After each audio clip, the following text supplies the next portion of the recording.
प्रभु यीशु मसीह की नाम की महिमा हो। द गेट मिनिस्ट्री की ओर से सबको स्वागत करता हूँ। द गेट मिनिस्ट्री ये है कि प्रभु यीशु मसीह ने जो क्रॉस पर बलिदान दिया है, प्रभु की क्रॉस के द्वारा जो उद्धार अनुशासन किया है, उसका प्रचार करना गेट मिनिस्ट्रीज का धर्म है। प्रभु यीशु मसीह की शरीर जो कलीसिया है वो स्वर्ग में गुप्त थे, वो भेद थे, किसी को पता नहीं था उसके पहले। प्रभु अपने दास प्रेरित पौलुस के द्वारा वो सुसमाचार वो प्रकाशित किया है।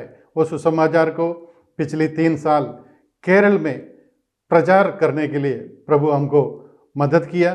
पिछले 3 साल केरल में वो प्रचार करते आ रहे थे। प्रभु की इच्छा हो तो हिंदी में भी हफ्ते में 1 बार ये सुसमाचार प्रचार करने के लिए हम चाहते हैं। और उसके लिए प्रभु की दास पास्टर विश्वजीत दास हमारे बीच में हैं। पवित्र आत्मा के साथ, पवित्र आत्मा में भरपूरी होकर, परिपूर्ण होकर प्रभु की वचन बांटने के लिए प्रभु की दास को प्रभु ने आशीष दे। और आज हम ये चैनल प्रार्थना के साथ प्रभु के चरणों पर प्रार्थना करके समर्पण कर रहा हूँ। इसके द्वारा हजारों लोग प्रभु की क्रूस के बारे में सुनने के लिए, क्रूस की महिमा क्या है करके समझने के लिए, प्रभु की क्रूस के द्वारा जो उद्धार पाते हैं उसके लिए समर्पण करने के लिए प्रभु सबको मदद दे, आशीष दे। आइए हम प्रार्थना करके द गेट मिनिस्ट्री ये चैनल आज प्रार्थना करके प्रभु के चरणों पर समर्पण कर रहा है। आइए हम प्रार्थना करते हैं। प्रभु परमेश्वर खुदा यीशु मसीह, गेट मिनिस्ट्री की हिंदी सेशन शुरू करने के लिए आपने हमको मदद किया, इसलिए हम आपको धन्यवाद देता हूँ। पास्टर विश्वजीत दास को आपके हाथ में सौंपते हैं। पवित्र आत्मा से भरपूरी होकर, परिपूर्ण होकर आपके वचन बांटने के लिए प्रभु के दास को बलवंत कर और वचन सुनने वाले लोगों के दिल में कार्य कर। ये अनुग्रहित सुसमाचार हजारों लोग सुनकर उद्धार पाने के लिए सहायता कर। ये छोटी सी बिंदी प्रभु यीशु मसीह के नाम पर मांगते हैं, आमीन, हालेलुया। आइए तालियों के साथ हम पास्टर विश्वजीत दास को स्वागत करते हैं। खुदा परमेश्वर हम सबको आशीष दे, हालेलुया। सबको जय मसीह की। मेरा नाम विश्वजीत दास है। आज हम परमेश्वर के अनुग्रह के बारे में बात करेंगे। आज का जो संदेश है, ये संदेश वो संदेश नहीं है, परंतु ये संदेश आपको बदल सकता है। ये संदेश आपको आनंद जीवन दे सकता है। Rightly dividing the word of truth, 2 तीमुथियुस उसकी 2:15 से लिया गया है। ये परमेश्वर का वचन कहते हैं कि हम परमेश्वर की वचन को सही रीति से बांटें। अगर हम परमेश्वर के वचन को सही रीति से बांटेंगे तो हमें पता चलेगा परमेश्वर का वचन हमें क्या कह रहा है। सही रीति से बांटने का मतलब क्या है, परमेश्वर अन्य जाति के लिए क्या रखा हुआ है और परमेश्वर इज़राइल के लिए क्या रखा है। आज का जो हमारा विषय है, अनुग्रह के बारे में हम बात करेंगे।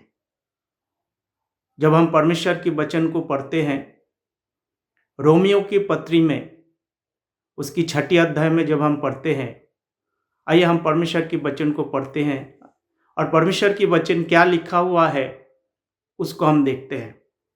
रोमियो की पत्री उसकी 6ठी अध्याय उसकी 23 आय। परमेश्वर का वचन यहाँ पर कहते हैं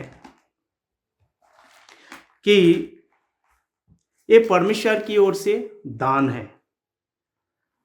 अगर ये परमेश्वर की ओर से दान है, इस दान को हम कैसे प्राप्त कर सकते हैं? क्योंकि पाप की मजदूरी तो मृत्यु है, परंतु परमेश्वर का दान हमारे प्रभु यीशु मसीह में आनंद जीवन है। हमने देखा यहाँ पर पाप की मजदूरी क्या है, मृत्यु है, परंतु परमेश्वर का दान आनंद जीवन है। इस परमेश्वर की दान को हम कैसे प्राप्त करें? हम इस दान को हम अपने आप प्राप्त नहीं कर सकते अगर परमेश्वर हमें नहीं दे तो। क्योंकि परमेश्वर का वचन यहाँ पर कहते हैं सब ने पाप किया और पाप की मजदूरी मृत्यु है। हम जानते हैं परमेश्वर के वचन के अनुसार पुराना नियम में परमेश्वर ने वायदा किया था यीशु मसीह आएंगे, इज़राइल को छुड़ाएंगे। और जब यीशु मसीह आया बालक बन के और वायदा के अनुसार यीशु मसीह आया और इज़राइल को अपना संदेश सुनाया कि मैं मसीहा हूं, पर किसी ने भी उसका नहीं सुना, कोई भी उसको नहीं जाना और लोगों ने अपना अपना मार्ग ली। प्रभु यीशु मसीह को तिरस्कार किया, आखिर में उसको क्रूस में मारा। क्योंकि प्रभु यीशु मसीह जब यूहन्ना सुसमाचार उसकी पहली अध्याय को हम जब पढ़ते हैं, वहां पर 11-12 में लिखा हुआ है कि मैं अपने घरों में आया, अपनों ने मुझे ग्रहण नहीं किया, पर जितनों ने ग्रहण किया परमेश्वर ने उतनों को अपने संतान होने के लिए अधिकार दिया। जब इस आयत को हम पढ़ते हैं, इस आयत को हमको समझना भी जरूरी है। क्यों हमें इस आयत को समझना जरूरी है? क्योंकि वहां पर परमेश्वर किससे बात कर रहे हैं? मैं अपने घरों में आया। मान लीजिए एक एग्जाम्पल के जरिए मैं आपको बताऊंगा, कोई व्यक्ति एक प्रोडक्ट लेके आते आपके घर में, आपके भाई बहन, आपके रिश्तेदार, वहां पर 50 लोग होंगे। जब वो प्रोडक्ट के बारे में विश्लेषण करते हैं, पर उनमें से 50 में से आपके भाई बहन, आपके रिश्तेदार 10 लोगों ने उसकी बातों को मान लेते, उसको खरीद लेते, बाकी 40 लोग छोड़ देते। तो यहाँ पर इस बारे में वही बात बताया गया है, मैं अपने घरों में आया परंतु आपनों ने मुझे ग्रहण नहीं किया, पर जितनों ने ग्रहण किया, मतलब अपने भाई बहनों में से 10 जो ने ग्रहण किया है, बाकी 40 जो ने ग्रहण नहीं किया। तो वहां पर वो बात कर रहा है, यहाँ पर अन्य जाति के लिए बात नहीं कर रहा है, क्योंकि यीशु मसीह अपने घरों में आया और आपनों ने उसका ग्रहण नहीं किया। और एक उदाहरण हम देख सकते हो, मत्ती सुसमाचार उसकी 10 अध्याय उसकी 5 आयत, यीशु मसीह कहते हैं चेले लोगों को बुलाकर अन्य जाति की ओर मत जाना। क्यों परमेश्वर ऐसे कहते हैं अन्य जाति की ओर मत जाना? क्योंकि परमेश्वर का कुछ प्लान है। आज जो हम अनुग्रह काल में है, इंग्लिश में कहते हैं इसको डिस्पेंसेशन ऑफ ग्रेस, हम अनुग्रह काल में है। और अनुग्रह काल में परमेश्वर जो इज़राइल के लिए आया था, जो उसको वायदा किया था, और वायदा के अनुसार इज़राइल को बचाने के लिए प्रभु यीशु मसीह आया था, परंतु उस इज़राइलों ने परमेश्वर यहोवा परमेश्वर को उसने इनकार कर दिया, प्रभु यीशु मसीह को इनकार कर दिया, पवित्र आत्मा को इनकार कर दिया। प्रेरितों के काम उसकी 7 अध्याय हम जब देखते हैं, स्टीफन को उसने क्या कर दिया? स्तिफनस को उसने मार दिया है। परमेश्वर को, यहोवा परमेश्वर को उसने इनकार कर दिया, प्रभु यीशु मसीह को इनकार कर दिया, और साथ में जो है पवित्र आत्मा को इनकार कर दिया। तब परमेश्वर ने बोला अब मैं क्या करूंगा? मैं अन्य जातियों के पास जाऊंगा। जब तीनों ने पिता, पुत्र, पवित्र आत्मा को जब इनकार कर दिया, तब परमेश्वर ने क्या बोला? अब मैं अन्य जातियों को बचाऊंगा।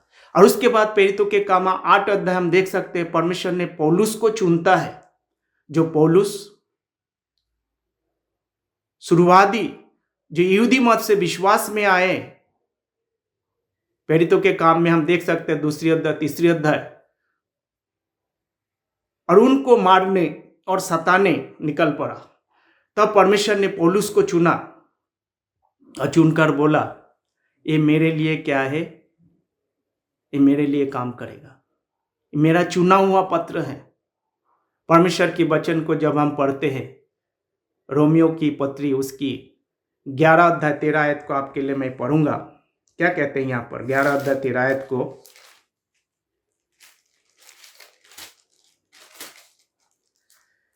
मैं तुम अन्य जाति के से ये बात कहता हूं जबकि मैं अन्य जाति के लिए प्रेरित हूं। करेक्ट? फिर से मैं पढ़ूंगा, मैं तुम अन्य जाति से ये बातें कहता हूं जबकि मैं अन्य जातियों के लिए प्रेरित हूं, तो मैं अपनी सेवा की बड़ाई करता हूं। परमेश्वर ने पौलुस को अन्य जातियों के लिए प्रेरित करके चुना है। और चुना है किसके लिए? अन्य जातियों को बचाने के लिए, और अन्य जातियों को एक मौका देने के लिए। अन्य जातियों को परमेश्वर मौका देने के लिए, परंतु ये जो मौका, जो उद्धार परमेश्वर अन्य जाति को देने वाले हैं, ये कर्म के जरिए नहीं है। कर्म से हम परमेश्वर को ग्रहण नहीं कर सकते, क्योंकि कर्म से अगर ग्रहण यीशु मसीह को ग्रहण कर सकते तो फिर यीशु मसीह को क्रूस में लोहू बहाना क्या है? विफल है। ये कर्म से नहीं है। कर्म से जरिए परमेश्वर ने नहीं बचाने वाले हैं, परंतु परमेश्वर ने एक उपाय किया है अन्य जातियों को बचाने, क्योंकि पाप का मजदूरी मृत्यु है, परंतु प्रभु यीशु मसीह में अनंत जीवन है। परमेश्वर गिफ्ट के एक तोहफा के तौर पर, एक वरदान के तौर पर परमेश्वर ने हमें क्या देने वाला है? अनंत जीवन देने वाला। इस अनंत जीवन हम कैसे प्राप्त करें? मैं पापी मनुष्य हूं, मैं कभी भी परमेश्वर के पास क्या नहीं पहुंच सकता अगर परमेश्वर मेरे लिए रास्ता ना बना दे। जब एफिसियों की पत्री उसकी 2 अध्याय उसकी 8 और 9 को जब हम पढ़ते हैं, वहां पर परमेश्वर का वचन इस बात को कहते हैं। मैं पढ़ूंगा आपके लिए। एफिसियों की पत्री उसकी 2 अध्याय उसकी 8 और 9 बिल्कुल साफ सुथरा तरीके से परमेश्वर की वचन यहां पर बताते हैं, क्योंकि विश्वास के द्वारा अनुग्रह से ही तुम्हारा उद्धार हुआ है, और ये तुम्हारे ओर से नहीं परंतु परमेश्वर का दान है। आप समझ में पा रहे हैं? आपको विश्वास के द्वारा अनुग्रह से ही तुम्हें मिला है। हाँ, ये तुम्हारे ओर से नहीं, ये परमेश्वर का दान है, और ना कर्म के कारण, ऐसा ना हो कि कोई घमंड करे। कर्म के कारण नहीं। मेरा कर्म परमेश्वर की नजर में गंदे कपड़े की तरह है जो कूड़ा में डाल दिया जाता है। अगर कर्म के कारण होता तो क्या परमेश्वर को लोहू बनाने की आवश्यकता नहीं, क्योंकि परमेश्वर ने ऑलरेडी इस्राएल को 10 आज्ञा दे दिए थे। लगभग 613 कानून इस्राएल के लिए परमेश्वर ने रखा है। ये पाप करेगा तो आपको बलिदान चढ़ाना है, दूसरा पाप करेगा तो बलिदान चढ़ाना है, कोई भी पाप करेगा तो उसका मजदूरी उनको मिलने वाले वो मृत्यु दंड भी है। कोई भी आज्ञा को अगर इस्राएल लोग पालन नहीं करते उसको लिए मृत्यु दंड भी है। सब्बात को मनाना है। परंतु जब यीशु मसीह आया और उनको वही बताने के लिए आया और बोला, देखो परमेश्वर की राज निकट है, मन फिराओ।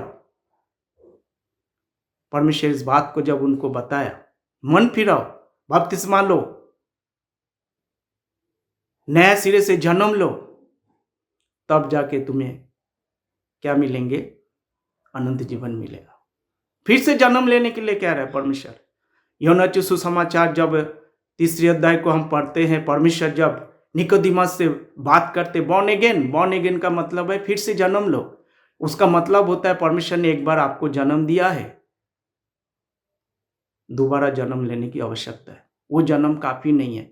वो जन्म शारीरिक जन्म है। परमेश्वर ने उनको चुना है, इब्राहिम को चुनकर परमेश्वर ने अपना निज प्रजा बना लिया है। परंतु जब यीशु मसीह आके निकोदेमस से बात करे बॉर्न अगेन, फिर से एक बार जन्म लेना है। क्यों परमेश्वर कहता है इसको फिर से एक बार जन्म लेना है? क्योंकि आगे जाके परमेश्वर का वचन कहते हैं 3 अध्याय जब हम पढ़ेंगे यूहन्ना सुसमाचार, जो आत्मा और पानी से नहीं जन्मे वो परमेश्वर के राज में प्रवेश नहीं कर सकते। मतलब परमेश्वर ने मैंडेटरी कर दिया है आत्मा पानी से इज़राइल को जन्म लेना आवश्यकता। मतलब ये कर्म के जरिए स्वयं को कुछ करना है, अनंत जीवन पाना है। परंतु हम जो अन्य जाति, हमें कैसे उद्धार मिलेगा? इसके लिए बहुत बड़ा डिबेट चला है। जब प्रेरितों के काम हम पढ़ते हैं उसकी 15 अध्याय जेरूशलेम काउंसिल, वहां पर बहुत सारे डिबेट चला है। फाइनली परमेश्वर ने क्या बोला है? जब हम कोरिन्थियों की पुस्तक को पढ़ते हैं उसकी 1 अध्याय आपके लिए हम पढ़ेंगे। यहाँ पर क्या कहते हैं? परमेश्वर स्पष्टता से पौलुस को कहते हैं, कोरिन्थियों की पुस्तक उसकी 1 अध्याय 21:17 मैं आपके लिए पढ़ूंगा। क्योंकि मसीह ने मुझे बपतिस्मा देने के लिए नहीं, वरन सुसमाचार सुनाने को भेजा है, और ये भी शब्द के ज्ञान के अनुसार नहीं, ऐसा ना हो मसीह का क्रूस व्यर्थ ठहरे। यहां पर पौलुस को परमेश्वर प्रभु यीशु मसीह ने भेजा है। किसने भेजा है? प्रभु यीशु मसीह ने। एक तरफ परमेश्वर ने 12 चेलों को चुना है, और 12 चेले के बाद परमेश्वर ने फिर से एक बार पौलुस को चुना है अन्य जाति के लिए। मैं पहले बता चुका हूं। और पौलुस आके कह रहे हैं कि प्रभु यीशु मसीह ने मुझे बपतिस्मा देने के लिए नहीं, परंतु सुसमाचार सुनाने के लिए। वो भी सुसमाचार मेरे ज्ञान के अनुसार नहीं है, मेरे बुद्धि के अनुसार नहीं है, मेरे सोच समझ से नहीं है, दुनिया के ज्ञान के अनुसार नहीं है, ये परमेश्वर के वचन के अनुसार है। खास करके किंग जेम्स बाइबल या किंग जेम्स वर्सन को जब हम पढ़ते हैं, वहां पर ये परमेश्वर के जो है वचन है,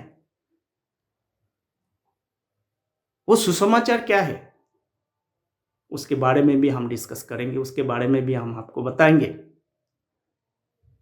वो भी जानना जरूरी है कि परमेश्वर का उद्धार को हम प्राप्त कर सकते, कैसे प्राप्त कर सकते। कि आज हम जब देखते हैं दुनिया सब परमेश्वर के वचन के साथ साथ अपना बुद्धि ज्ञान को प्रयोग करते हैं, मतलब परमेश्वर के वचन के साथ मिलावट करते। हम अपना बुद्धि ज्ञान से लोगों को बचा नहीं सकते। अपना बुद्धि अपना ज्ञान परमेश्वर के सामने कूड़े की समान है। उसका मतलब है परमेश्वर के वचन के साथ मिलावट करते हैं। प्रिय भाई बहनों, जब परमेश्वर की वचन को सही सही रीति से जब हम बांटेंगे, इज़राइल के लिए क्या है और अन्य जाति के लिए क्या है, तब जाके हमें समझ में आता है कि परमेश्वर हमसे कैसे बात करते हैं। खास करके हम जानते हैं कि पौलुस ने 13 पुस्तक लिखा है। रोमियो से के लेकर फैलामन तक ये 13 पुस्तक जो डिस्पेंसेशन ऑफ ग्रेस है, अनुग्रह काल है।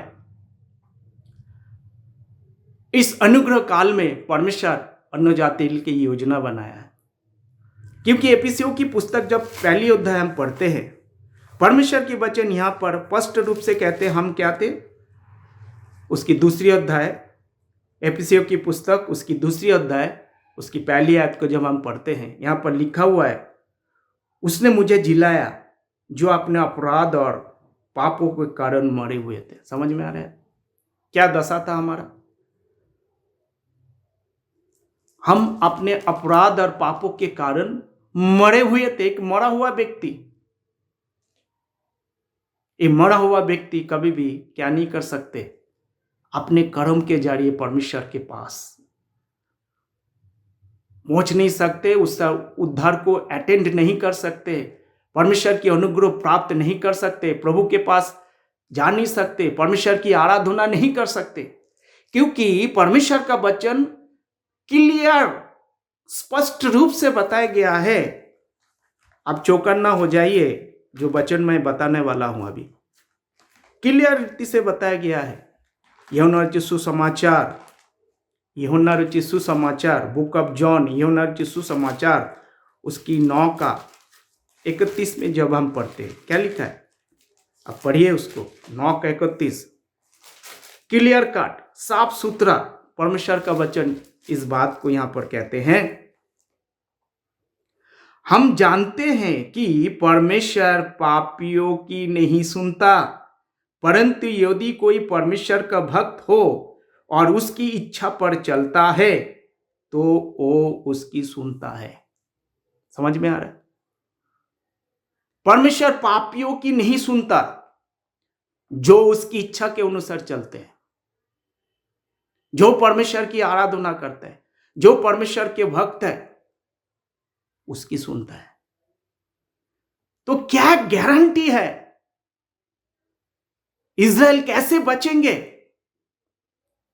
जब यीशु मसीह आके उनको कुछ नया बताने जा रहा था, जबकि यूहन्ना रचित सुसमाचार उत्पत्ति से लेकर मलाकी और 4 गॉस्पल मत्तू, मरकुस, लूका, यूहन्ना, मैथ्यू, मार्कुस, लूका, यूहन्ना, परमेश्वर जो है अपनी सेवकाई के बारे में यहाँ बताया गया है, और यहाँ आके कह रहा है कि परमेश्वर पापियों की नहीं सुनता।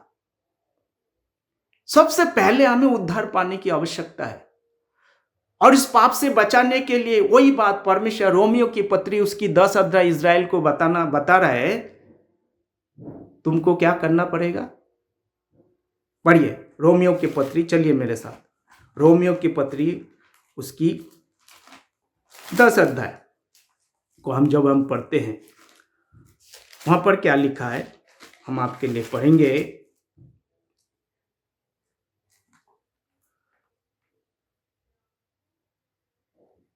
क्योंकि लिखा है उसकी 10 अध्याय 10 आयत 9 और 10 पढ़ेंगे आपके लिए, कि यदि तू अपने मुंह से यीशु को प्रभु जानकर स्वीकार करे, कि यदि तू अपने मुंह से यीशु को प्रभु जानकर अंगीकार करे और अपने मन से विश्वास करे कि परमेश्वर ने उसे मरे हुए में से जिलाया, तू निश्चय उद्धार पाएगा। इज़राइल को उद्धार पाने के लिए कुछ करना पड़ेगा। क्या करना पड़ेगा? मुंह से बोलना पड़ेगा। क्योंकि 9, 10, 11 पौलुस इज़राइल से बात कर रहे रोमियो की पत्री में। क्या बोलना पड़ेगा? फिर से मैं आपको बताता हूं कि यदि तू अपने मुंह से यीशु को प्रभु जानकर अंगीकार करे, मतलब ऑडिबल, मुंह से कुछ बोलना है। क्या बोलना है?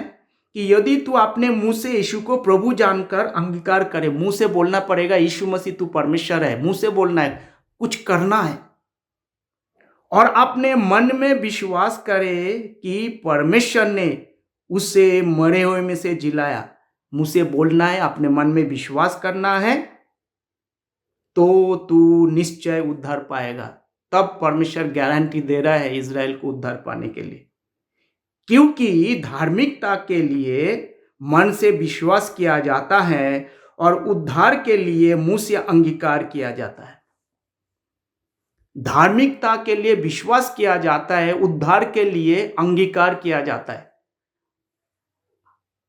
अंगीकार का मतलब हम बहुत संदेश सुना है, वो लोग बोलते हैं कि आपको बोलना पड़ेगा कि मैं पापी हूं।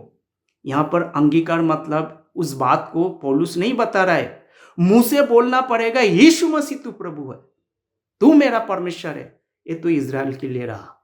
जब तक इज़राइल मुंह से नहीं बोलते हैं तब तक क्या नहीं होंगे, उसका उद्धार मुश्किल है। क्योंकि हम परमेश्वर की वचन को बात करते, ये साधारण सुसमाचार नहीं है प्रिय भाई बहनों, ये परमेश्वर की वचन है।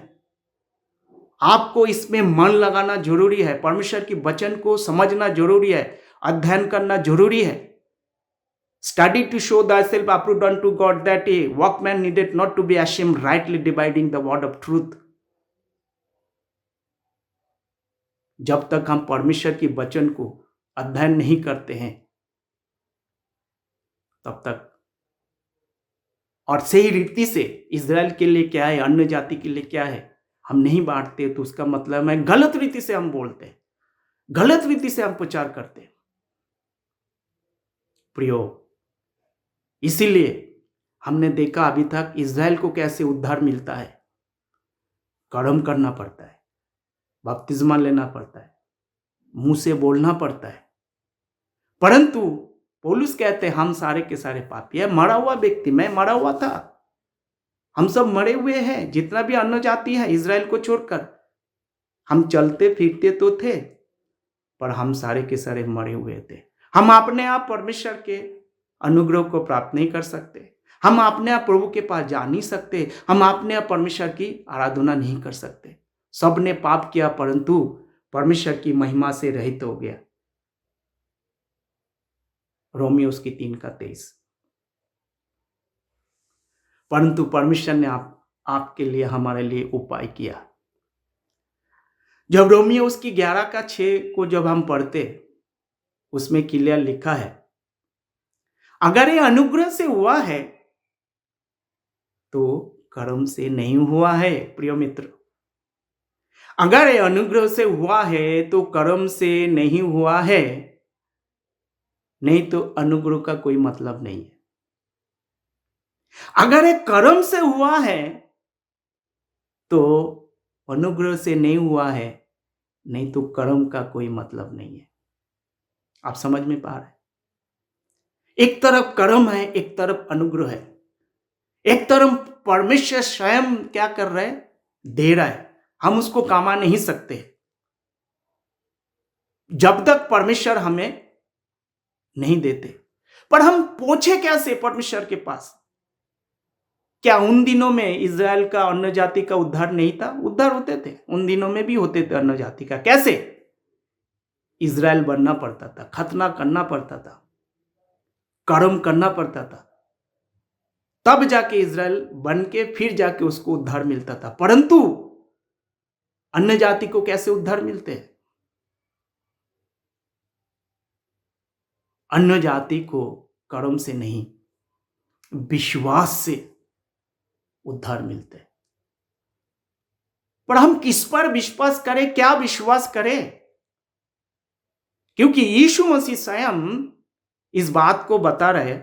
मत्ती सुसमाचार उसकी 15 अध्याय 21 से लेकर जब पढ़ेंगे, एक अन्य जाति स्त्री, कनानी स्त्री यीशु मसीह के पास आया है कि मेरे परिवार में बीमार है, प्रभु उसको ठीक कर। प्रभु से बात नहीं करता।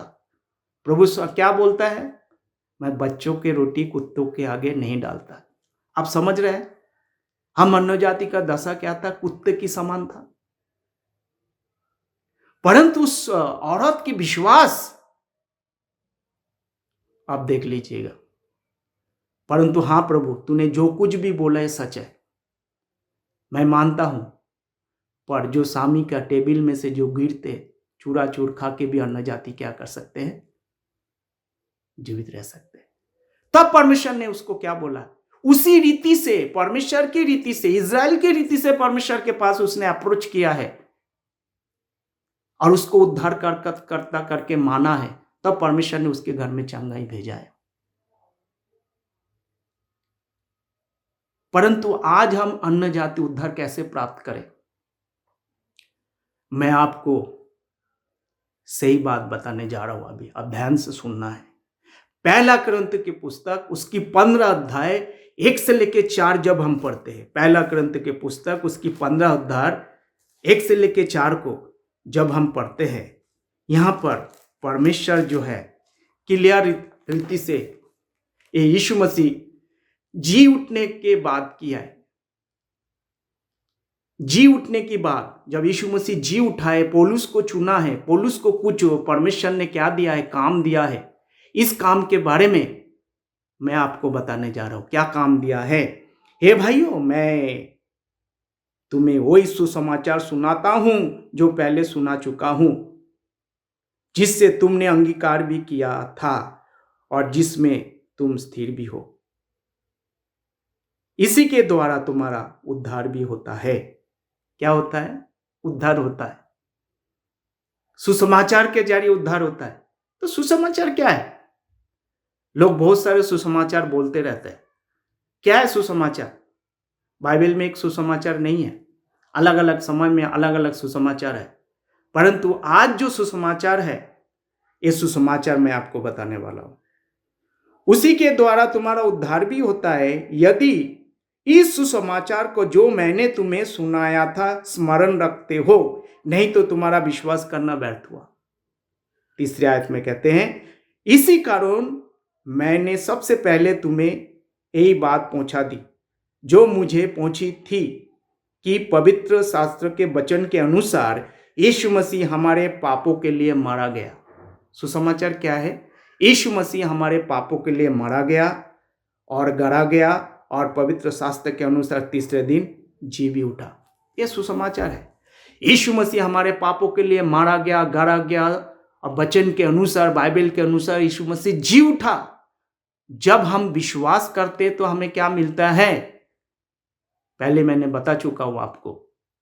यीशु मसीह लहू बहाकर आपके लिए, हमारे लिए लहू बहा। एफिसियों की पत्री उसकी जब पहले अध्याय को पढ़ते हैं तो यीशु मसीह लहू बहाकर आपको और हमको उद्धार दिया है। हमको क्या करना है? विश्वास करना। हमारा कर्म से नहीं है। एफिसियों की 2 का 8 का 9 फिर से एक बार मैं आपके लिए पढ़ूंगा। क्योंकि विश्वास के द्वारा अनुग्रह से ही तुम्हारा उद्धार हुआ है, होने वाला नहीं है, उद्धार हुआ है। आज जितना भी लोग मेरा सुन रहे हैं, आप अगर विश्वास करते हैं, परमेश्वर आज आपको उद्धार देगा, क्योंकि यीशु मसीह आपके लिए लहू बहाया। मैंने कुछ नहीं किया, कोई भी किसी ने दुनिया में आज तक जितना भी व्यक्ति पैदा हुआ है कुछ नहीं किया, यीशु मसीह आपके लिए लहू बहाया है। प्रिय भाई बहनों, उसकी लहू में शक्ति है, उसकी लहू में क्या है, ताकत है। और वही तुम्हारा ओर से नहीं परंतु परमेश्वर का दान है, और ना कर्म के कारण ऐसा ना हो कि कोई घमंड करे। उस लहू के द्वारा प्रिय भाई बहनों हम सबको उद्धार मिला है। हमने विश्वास किया है और तोहफा के तौर पर, एक दान के तौर पर परमेश्वर ने हमें अनंत जीवन दिया है। ये सुसमाचार आज दुनिया के जिस जिस कोने में लोग सुन रहे हैं प्रियो, ये आपके लिए परमेश्वर के पास, परमेश्वर के साथ पवित्र स्थानों में विश्वास करने से आप परमेश्वर के उद्धार को प्राप्त कर सकते हैं। मेरा कर्म से नहीं, यह अनुग्रह से हुआ है, क्योंकि हम उसका लायक नहीं थे, हम मरे हुए व्यक्ति लायक नहीं थे परमेश्वर की अनुग्रह को प्राप्त करने के, पर आप कर सकते हैं। कैसे? जब आप विश्वास करते हैं, हाँ प्रभु यीशु मसीह मुंह से तू मेरे लिए मारा गया, गाड़ा गया, तीसरे दिन जी उठाए, जब आप विश्वास करते हैं, ऑन द स्पॉट इंस्टेंट परमेश्वर आपको उद्धार देते हैं। तो प्रियो, यही परमेश्वर की अनुग्रह है। मैं विश्वास करता हूँ आज फिर से एक बार सबको जय मसीह की। प्रभु आप सबको आशीष दे। आप विश्वास करें परमेश्वर के वचन, और भी आगे भी बहुत सारे वीडियो आपके लिए मैं लाऊंगा, और इस वचन को लोगों तक पहुंचाए ताकि लोग बचाए जाए। सबको जय मसीह की। परमेश्वर हम सबको आशीष दे। धन्यवाद करते आज के दिन के लिए परमेश्वर ने दिया है। परमेश्वर आपको अनुग्रह करे, कृपा करे, हर जरूरतों को पूरा करे। फिर से एक बार यीशु मसीह मारा गया, गाड़ा गया, तीसरे दिन जी उठा। आपने जब विश्वास किया है, परमेश्वर आपको उद्धार दे चुका है। आमीन, आमीन।